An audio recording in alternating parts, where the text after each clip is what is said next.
Many elements of the following program will have unbelievably bad, well, let's say, overtones for those of you who are, well, sensitive.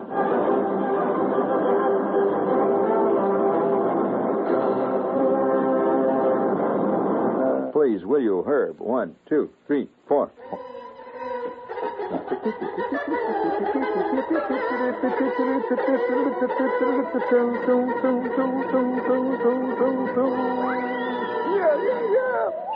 And tonight we take great pride in our special salute to man's eternal struggle to better his lot.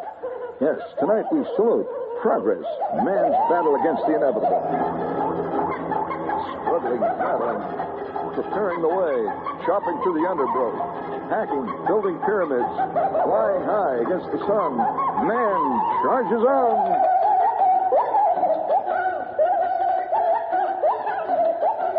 Yeah, thank you, Herbert.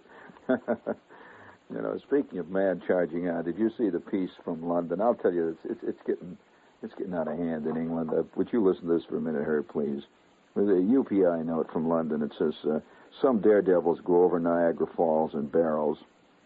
But Paul Wills, you ready for this? Paul Wills puts ferrets down his trousers. You know what a ferret is? Okay. Wills, 29, kept 2 of the vicious, sharp-toothed, weasel-like rodents down his pants for 2 minutes recently, claiming a world record for the unprecedented feat. There's another world record holder. Let's salute him. Once again, the world of sports hails another champion. Anybody that can put 2 ferrets down his pants for 2 minutes deserves at least a small whistle. Yeah. And so another world record has fallen.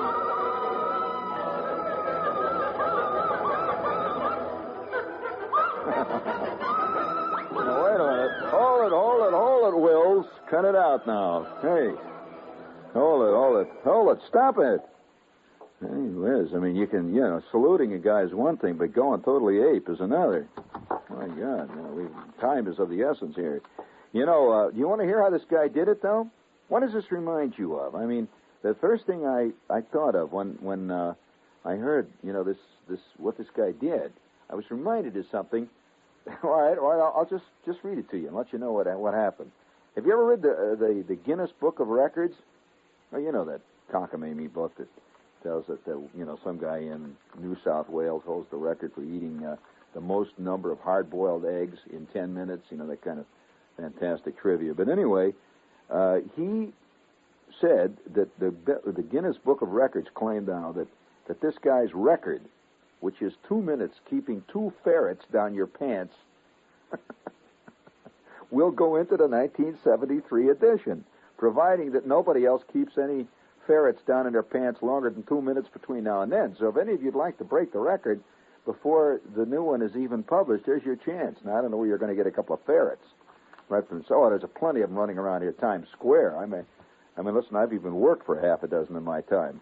Oh, yeah, sharp teeth, evil little creatures, But here's the story. Wills, a brawny textile machinist, dropped a pair of ferrets down his trousers before a large crowd of customers and television cameras at the Bassett Arms in his hometown of Camborne in Cornwall. And the TV covered it. This is the kind of stuff that the wide world of sports, brought to you by Roone Arledge. I mean, wouldn't that be a great sporting event? You get this guy and he drops a couple of rats down his pants. And the whole point is how long can he keep them down there till he eat them up or he flips? Now, remember, they're in his pants, friends, not his shirt, his pants. His wife winced. Other women in the audience gasped and giggled. And the men shuddered, and some of them hid under chairs as the frantic ferrets squirmed to get out of his pants, squeaking and yelling and biting fiendishly all the time. Ah! What an awful thought. After 2 minutes of excruciating pain, Wills wiped his brow with relief and said that during the 2 minutes timed by a man with a stopwatch, the ferrets bit through his trousers, bit him in many different places which you will not even discuss. But he says, my God, did they bite, conforming to his own set of rules that no protective clothing be worn other than that which you would ordinarily wear, jockey shorts and stuff like that. Wills was clad in simple underpants, loose-fitting trousers secured with twine to keep the ferrets from falling out. Wills, who keeps ferrets to ferret out rabbits from burrows near his home, said he had to have 3 stitches in his hand when one of them bit him just simply while he was practicing. Oh, they're mean little mutters. Quote here, I must quote his wife. She says, if it had been anything other than his fingers, I don't know what I would have done, said his wife, Judith.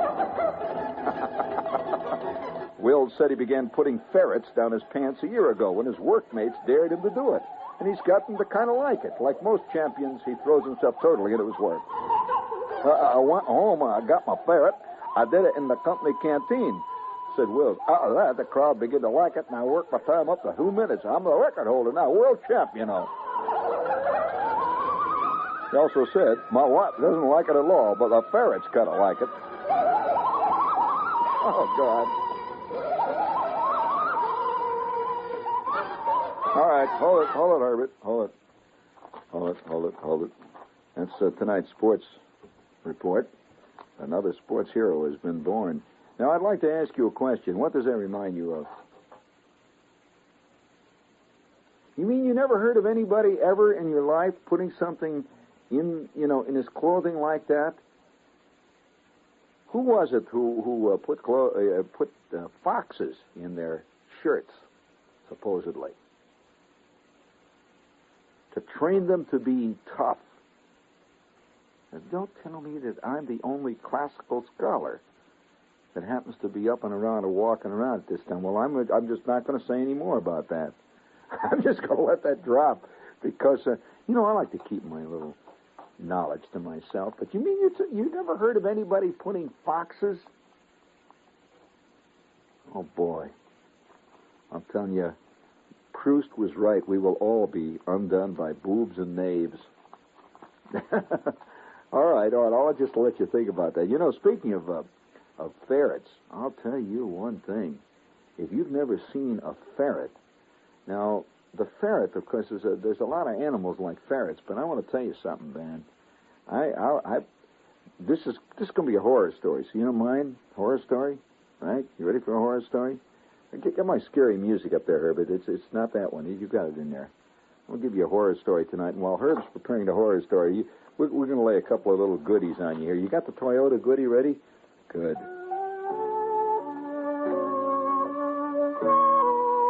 We don't expect you to remember everything we tell you about the Toyota Corolla 1200 sedan. We don't expect you to remember the manufacturer's suggested retail price, which is $1,956, plus freight, local taxes, dealer prep, and options. We don't expect you to remember all the things that are included in the price as standard equipment. Things like front disc brakes, white walls, tinted glass, and a fresh air heater. Things like a 4-speed transmission, reclining bucket seats, and nylon carpeting. We don't expect you to remember everything that's included for the $1,956. Just remember our standard equipment list is long, our price is low, and our name is Toyota. And that's enough to remember. Yeah, see your nearby Toyota dealer and see the full line of sedans, hardtops, and station wagons. That's Toyota. Toyota, of course. Nice car. They make nice stuff. Hey, speaking of the mysterious East, that's Toyota. Mysterious.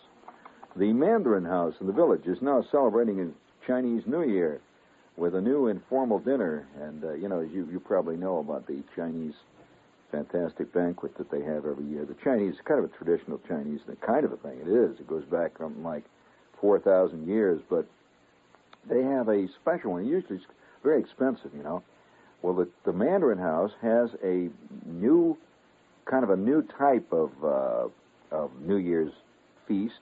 This is the year of the rat, which is a good year for the Chinese. I think that's a great year. All you can eat for only $5.95, and it's a real Mandarin feast. And they have such great soups as hot and sour. Now, that's a special soup. It's not hot and sour anything. It's a hot and sour soup. They also have velvet chicken watermelon soup, which is really great. And they have all kinds of spectacular dishes that go along with the Chinese New Year, including Szechuan fish-flavored pork, sweet and sour chicken, shredded spiced beef. But the high point of this feast, traditionally, of course, is Peking duck, which is one of the great world delicacies. And in fact, the Peking duck is kind of like to the Chinese New Year the way turkey is to our Thanksgiving. It's very traditional. And it's a very expensive dish usually, and it takes days to make it. But everyone ordering the New Year's dinner will have a serving of Peking duck. And the price is just $5.95. That's tea and everything, you know. Every night at the Mandarin House in the Village, now through Sunday, February the 27th. And, of course, this is a big celebration for New Year. Now, if you don't know where it is, the Mandarin House is in the Village, 133 West 13th Street, between 6th and 7th Avenues. That's 133 West 13th Street. Incidentally, there's been a lot of people showing up down there, and they have to prepare this stuff. And this is a special thing due to the fact that so many are going down. The Mandarin House asks that you make reservations before you go down. Just take the time to call. Call them at 929-0551. I repeat, that's 929-0551. Of course, that's a New York number. They're down on 13th Street between 6th and 7th in the Village. Great restaurant. Speaking of the mysterious East, we've got a... Wait a minute, I'm just looking at something. I'm sorry. We got our birds here with us tonight. It's a big bird night. And if you have not ordered your Hey, I was going to bring up some great letters. I got about 1,000 letters from guys who have been transported into other worlds of ecstasy due to the flying their fantastic plastic bird. Now, if you don't know what this bird is, the bird's name actually is Tim. This is his name. I don't know. That's a French kugelbird word. But Tim is a bird. It's 16 inches across. Don't ask me, Tim, why? I don't know. Can't be named after the guy that invented it. His name is Guy de Roimbeek. So that's hardly Tim. But it took him 3 years to invent this thing. It's an ornithopter, which is inspired by Leonardo da Vinci's drawings. Beautiful thing. And they have two colors now. Remember, it's a 16-inch wingspan. Both birds are the same, except the color scheme is different. One of them, the flying bird, the regular bird, is orange and brown and gold. It's beautiful. It looks like the Da Vinci drawings. The other one is a beautiful white one with gold highlights. It's a kind of a peace-type dove. So you can choose your bird, and you'll that's a crazy sound. You'll have to decide, though. It does. I'm sorry. You have to choose your bird, friends. You have to decide whether you want a white dove or a yellow bird. And the price is $3.98 per each. New York State residents add the taxes, and it comes postage paid. And you send a check or money order to Flying Bird. Tell them what color you want, white or yellow. Flying Bird, Department S, Post Office Box 1909, Grand Central Station, New York, New York. That's enough bird stuff for tonight. I've had plenty of bird stuff all over my windshield. This is WOR, speaking of bird stuff. WOR, New York. Well, we run more to the chicken variety here, but it's exciting. You get used to that. I don't mind that. One more commercial there. It's for Book Find Club. And they say, I'm reading here, the only way to judge book clubs is by their list of titles. Well, that's certainly true. The mass book clubs feature books that appeal to the masses, and you're not one of them. The Book Find Club seeks out only the best of contemporary fiction and nonfiction, like The Game of the Foxes by Ladislas Farago, Uncommon Sense by James McGregor Burns, Charles de Gaulle's Memoirs of Hope, and so forth. It's an interesting book club which features only fine-type stuff, whatever that may be. So if you'd like to find out about this club, call them at TN71441. That's TN. What does TN stand for? Sounds like tinny. TN71441. As a Book Find member, you're obliged to purchase just 2 more books in a whole year. So find out about it. Call them at TN71441 now, or send your name and address. No dough, no money. That's the goody kind. To Book Find, that's the kind that gets you into trouble.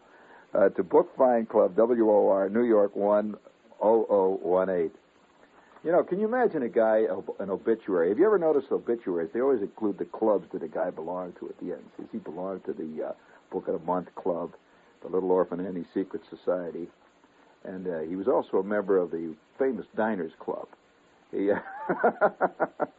these great clubs, they always have these clubs. Can you imagine? I thought of a fantasy with them. I almost thought of writing the story of the Diners Club having a meeting. All these, and they have this elegant. It's an old burned out Howard Johnson, see, and that's where their meeting club is held. And I'm sorry. I mean, what are you going to do?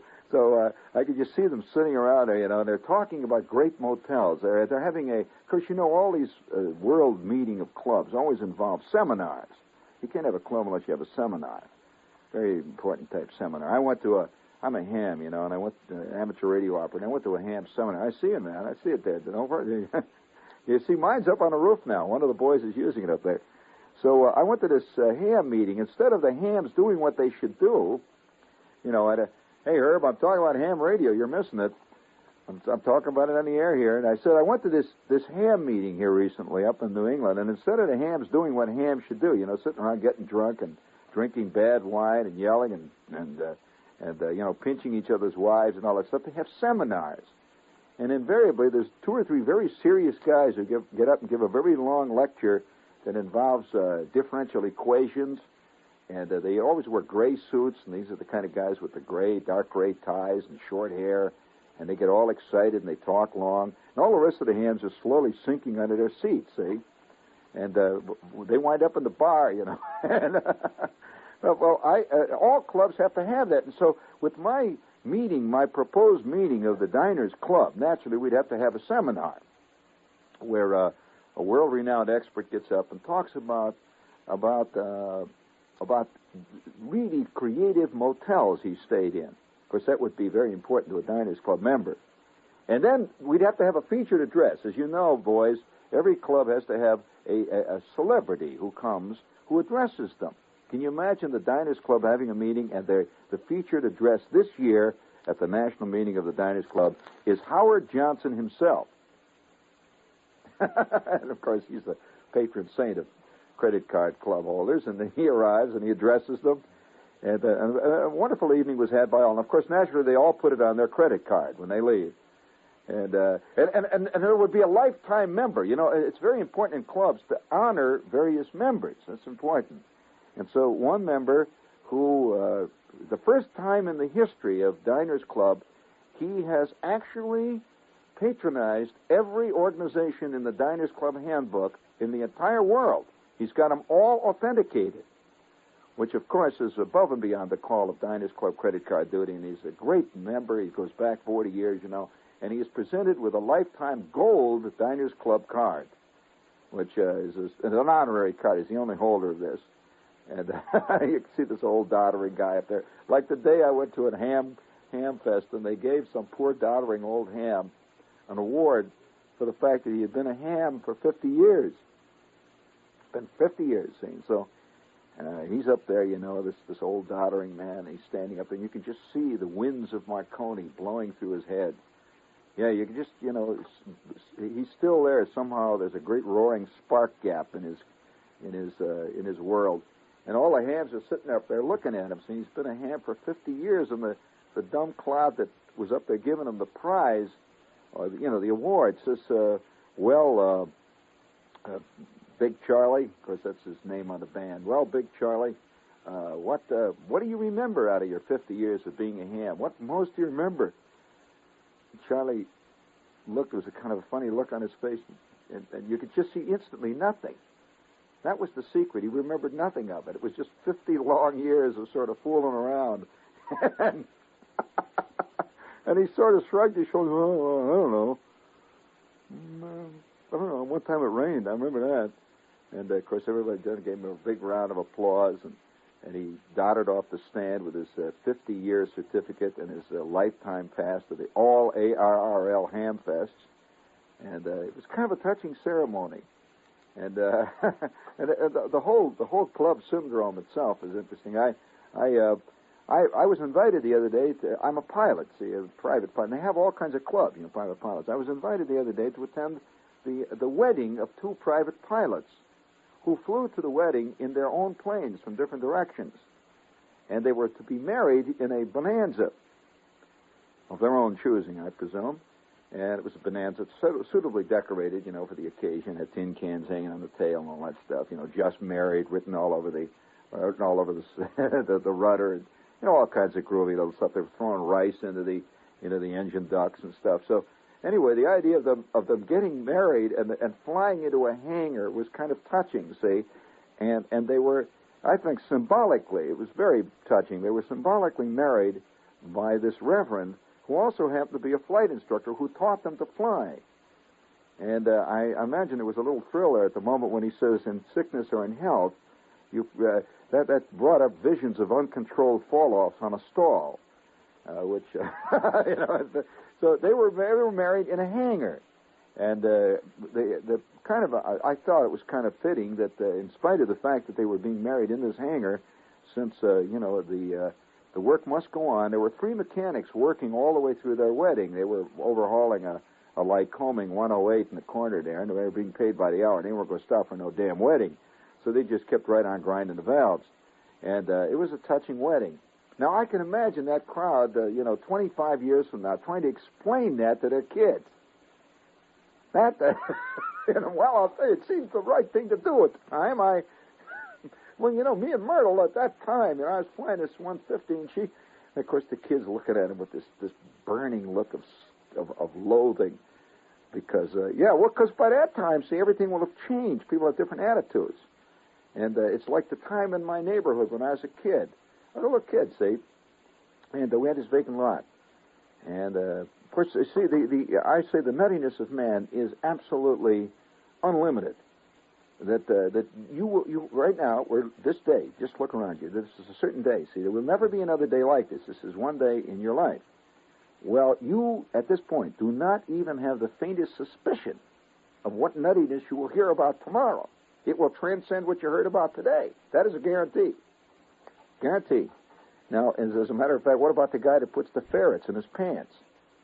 And he holds the world record, 2 minutes of keeping ferrets in his pants, biting and ripping and tearing. Of course, now he speaks in a very, very high voice. And he tends now to buy pink shirts, and he has these tinfoil shoes now, but he does hold the record. Now, well, it's not, I don't make the news. I only report it, gang. Don't blame me, for God's sakes. It's a fact, though. I just say it's going to transcend whatever you know today. Now, I'm a kid. See, there's a vacant lot there, all right? Okay. One day, for no reason at all, they put up a platform out this vacant lot. Everybody's standing around and figured they're putting up a new gas station or something. They're putting up this wood out there, see, and it's just a vacant lot, Or don't you know what a vacant lot is? They don't have vacant lots. But they do in Jersey. I'll tell you plenty of them. They call them the meadows, So, nevertheless, there's a vacant lot, just a lot of weeds and old tires and jazz. And there was also a part of this vacant lot where they had an underground fire, and people used to, kids used to say if you walked across this vacant lot, a lot of times a kid would be lost, forever. He just gets swallowed up and gone. Some of those kids deserved it, but nevertheless, there was this myth, see. But one day they started to build a platform. Well, people walking by, they figured they're putting up a new, gimmick, gas station, food stand, who knows, Well, it began to get higher and higher until all of a sudden it ain't no platform anymore. It's a tower. And he's topped it off at about maybe 40 or 50 feet. This tower, just a lattice tower made out of, 2x4s and stuff. And on the top of it, they put a pole. Pole stuck up. It looked like, just a pole sticking up out of this tower. Had a ladder going up the side of it. And the pole was about, I guess 40 or 50 feet high. And on top of the pole, they put a flat platform with a railing around it. Well, one day, there was a lot of yelling and hollering. And this flagpole sitter climbed up the top of the pole and sat up there. Now, you're not interested in this, but I'll tell you who it was. It was Andy Paswinski's uncle. It was a famous flagpole sitter. His name was Stanley Stosh. Famous flagpole. Yeah, everybody knew there's Stosh sitting up there on the top of that thing up there, see? And they put a big sign on the front of his platform. It said, "An attempt will be made to break the world's flagpole sitting record. Stosh Paswinski is going to be the great world flagman." So everybody walked past, and at first they cheered. And, there was a big thing. People threw fruit up there and quarters and stuff, whatever they could get, and Stosh is sitting up there. Well, now, see, a sight like this when you're a kid will influence you. I don't think Mailer ever saw anything like that, Norman Mailer. He really believes mankind's serious. He does. I suspect so does Philip Roth. And certainly Kurt Vonnegut does. I mean, that is, only his people are serious. All the rest of them are fools and knaves. But nevertheless, you can't ever take a serious view of mankind when you look out of your bedroom window every morning and see Stash Paswinski sitting on top of a pole. And every day they would change the sign. Like one day it says 18 consecutive days. Then they would take it down and have 19 consecutive days. He sat up there at night. Okay? Well, about halfway through this thing, people totally lost interest. Nobody looked at him anymore. He just kept sitting up there, though. And once in a while somebody would come by and say, "Hi, Stash," and he'd look down. And they changed the sign, though, every day, his Confederates. And so it got to be like he's up there 23 days. And now nobody is coming and throwing nickels, which is, of course, what flagpole sitting is about, nickels. So then, when that happened, there was a big announcement made. They had a band out there. Stash Paswinski is getting married on the flagpole. Okay. At which point, the band showed up. It was Sunday. Everybody came out in the neighborhood, and this chick came around. Some Polish chick came around there. Yeah. Well, you know, her name was Josephine Kubelik. So Josephine showed up. I remember the name. It was emblazoned in my mind because every morning then I would see the sign out there, Josephine Kubelik and Stash Paswinski now are a duo flagpole sitting team. It reminds you a little of the roller derby, doesn't it? So isn't it amazing there are people who take the roller derby seriously? Well, I suppose they're the same people that take the Jets seriously, too. So, you know, what are you going to do? But nevertheless, they got married up on top of the flagpole, and they had people stood around threw rice. My old man throwing rice at him, you know. And he said, "Hey, you know, hooray for Stash," throwing that rice up to the top of this thing. So they were married. Okay. Well, it was kind of a sad thing, actually. They got married up there, and they were up there for maybe a week later, and again, interest flagged considerably. And one night, no announcement made, Stash and Kubelik and the whole crowd disappeared into the night and left the platform there. They never showed up again. That was it. It was all over. And the platform, nothing is worse, nothing is sadder, nothing is more poignant than to see the remains of the blasted dreams of mankind. To see a deserted flagpole with the tattered remnants of a banner that reads, "Record-breaking attempt being made here." So for weeks, that thing stood in the yard. Of course, kids started to climb up on it. I remember Schwartz, he made his own attempt, you know, to set the record for the 4th grade. You know, he sat up there for 12 minutes. Of course, he had bad kidneys, so that was about as far as he went. And and it was a high wind, and he could have caused a lot of excitement in the neighborhood. And he just, you know, So nonetheless, this kind of thing of this, let's put it this way, this Dildock wedding is always with us. Now, the greatest wedding that I've ever attended. Now, I want you to listen to this. This is a sickening scene. I'm a ham, you know, amateur. Now, a lot of you people don't know what amateur radio operators are. You think they're CBers, and that's it. Not at all. Totally different breed. They are dedicated. They are as dedicated as any guy that gets hung on an Eastern religion. In fact, more so. Because it's lifelong. Guys that get hung on various Krishna-type things, that's good for about 8 months, and then they usually switch to taffy apples, and, you know, they wind up, that's a whole another bag. But there is a certain religiosity to it. It's a madness. Well, I am on, at that time, 75. Any of you hams know 75, right? It's a local band, by and large, right? And everybody would sit around every Sunday in local rag chew, which means I'd come on here. I had about 15 watts on 75, and I had a wire that went out to the garage. And, a local rag chew was about as best I could ever do. So this was big time for me, and I was about 15. So every Sunday I would be on. All these official hams would be on. The guy's named Roy, and at the Al, there's always a guy. There's invariably a guy named Doc. Invariably. Al, Roy, Doc, Carl, various types, and they had these deep voices, and they sit around and talk on 75. And they would never leave. Hours. You tune on 5 in the morning, 6 in the morning, anytime. These same guys are all there. Well, one Sunday, I'm sitting there on the band. It's a gigantic round table, about 1,200 guys named Doc all talking to each other. "Well, old man, fine. It's a great, just fine. And the whole gang out there, yeah. This is Fred, W9JZA, and I'll tell you, it's a funny thing, you guys. Al, you keep fading in and out. I don't know what it is. It must be, constant talk like that. So one of the guys says to me, turns it over to me, and he says, hey, he said, are you going to be in on the ceremony Saturday?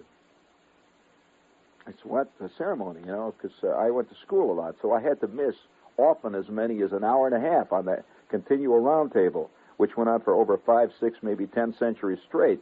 So I would have to miss certain parts of it. Now, with new developments on FM, guys can do it all the time in the John anywhere. They sit there and they talk continually in the tunnel, the whole bit, So I'm sitting there, and I don't know what the ceremony is. See, so I said, ceremony? He said, yeah. He said, didn't you hear about Al? I said, Al what? He said, you mean you don't know about Al and Rose? And I said, Al and Rose? What do you mean? Ceremony. He said, they're getting married on a band Saturday. I said, what? He says, yeah. He says, don't you know that Doc's marrying him? Doc was a reverend. See, he was Dr. So-and-so down at the Presbyterian Fourth Reform something, see, a couple of miles away, see, and he was always on a band. I said, Doc is marrying Al and Rose? He said, yeah. I said, where? He says, on the band. I said, on the band? He says, yeah, on the band. Well, now, I'll have to explain to you that Al and Rose, Al was, he was a ham that was on the air all the time, 24 hours a day. You would throw the switch. I don't know what he did. Well, as a matter of fact, there was rumors around that he was a wastrel, that he was like a remittance man, and his family, he'd done some terrible thing someplace, and they had just given him a remittance to stay on 75 and stay out of their hair for the rest of their life. And he was on all the time, constantly. Well, Rose was the only YL that anybody ever heard on a band around there. See, and of course, meaning a YL, for you don't know what a YL is, it's a young lady in ham parlance. She was considered extremely sexy merely because she was a female, see. So, so Al and Rose, of course, guys were always trying to talk to her, and Al was just there all the time, and Rose was on the band once in a while. Nobody had met each other. Remember, that's important. Nobody had met each other. They only talked to each other. I had never met Al, never met Rose. I had never met Doc, but we were old friends. We talked for endless hours on the air. And Al and Rose were now getting married on a band. Well, I can't describe to you the excitement that swept 75. Of course, it began to move from ham to ham.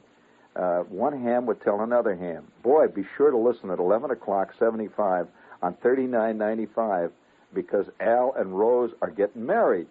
Well, this went all over the Middle West. The hams could hear them in Iowa and places like Ohio, and everybody was talking about the big wedding that's going to take place on 75, on 39.95 and 11 o'clock in the morning on Saturday. Well, as it got closer, I began to hear tidbits about it, bits of, real information, like that there was a guy named Carl who was always on the band. He's going to be the best man. And, he's going to be the best man, and Doc is going to come in. They're going to have music. They were going to actually have music. Oh, yeah, very official, see.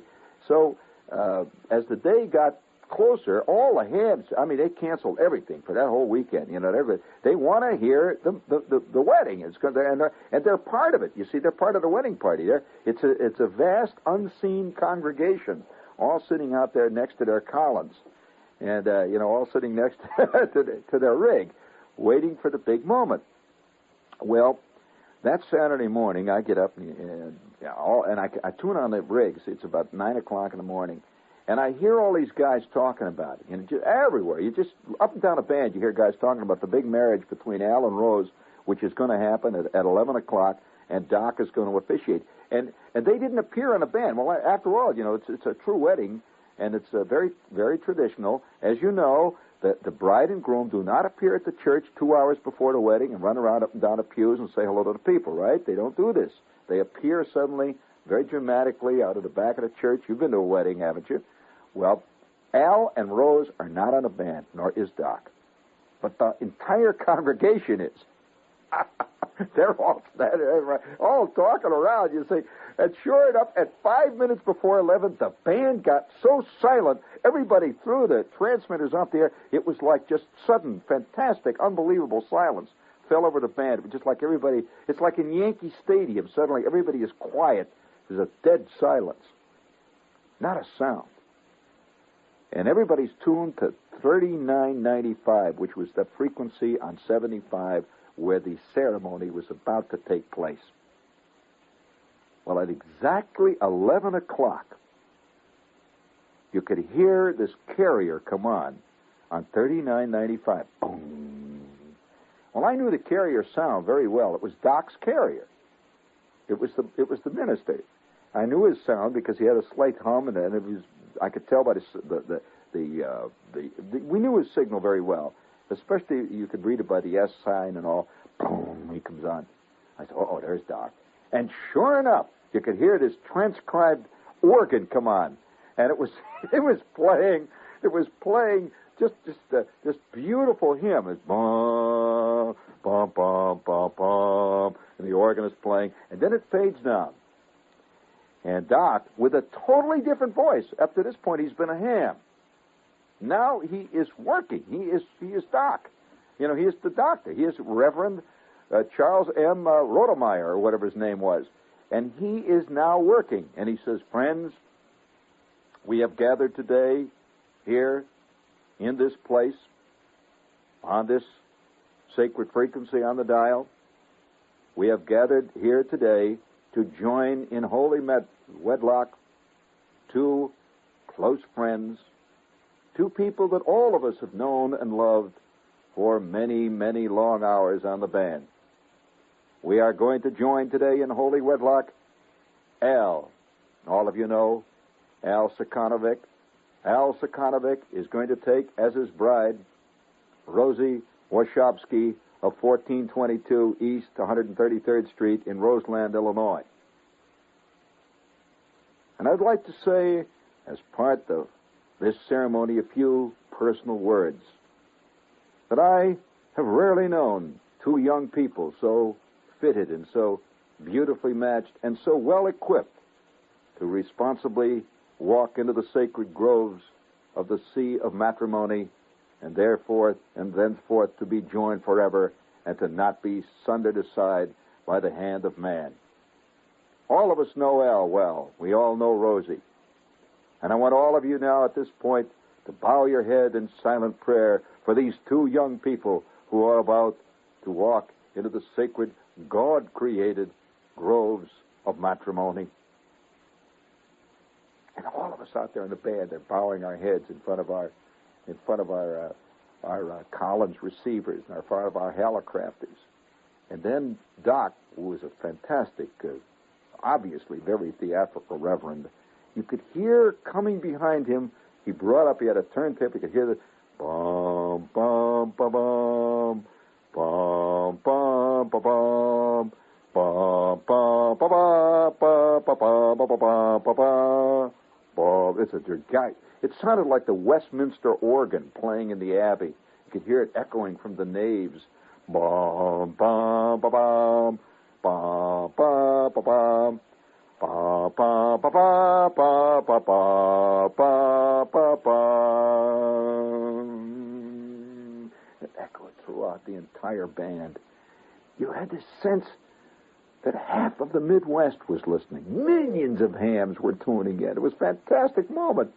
And then Al said, and now, by the power vested in me, by the state of Illinois, and by the power invested in me as an ordained minister of the Word of God in the Presbyterian Church, I now join you, Al, and you, Rosie, in holy matrimony. But before we join these two young people, are there anyone in the congregation who has any reason whatsoever that these two shall not be joined in holy matrimony? If so, will you please speak up or forever hold your peace? And he waited. Not one single transmitter came on in objection. And I thought there might be some guy, some sorehead in Iowa, says, I know that Al's a bummy. Not at all. Dead silence. And he said, and now will the best man please make his presence known? And will he please step forward? Will the best man, Carl, please come on the band at 3997? And please, may we hear his carrier, is he present?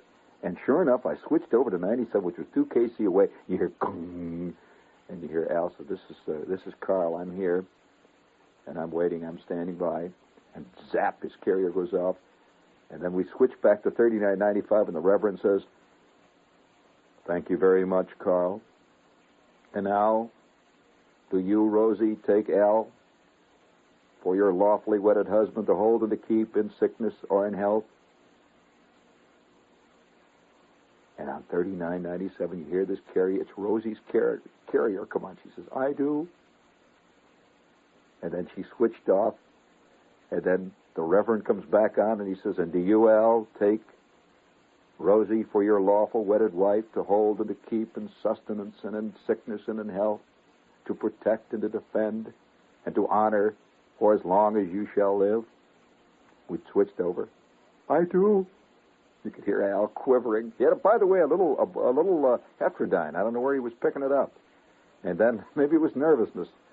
And then he switched back and he says, and I now pronounce you, Rosie, and you, Al, I pronounce you man and wife.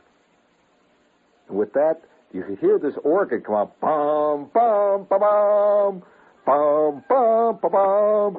Bum, bum, ba, ba, ba, ba, ba, ba, ba, ba. And the whole band is flipping. With that, instantly, thousands of carriers come on, and they're all cheering. Hey, Al, hey, why, whoopee. And for about 2 hours, it was an unbridled party at 3995. All the fans cheering and yelling. Now, how do you like that for a strange incident? The time that Al and Rosie got married on 3995 became a legend in ham circles. And many hams who never heard it claim they do. They did. It's like the Martian broadcast by Orson Welles. I mean, if he had the rating of all the people who claimed they heard it, he would probably have almost the entire population of the United States. Now, the question I ask, can you imagine Al and Rosie trying to explain that to their kids later on? That they got married on 3995? Oh, it never ends. It never ends.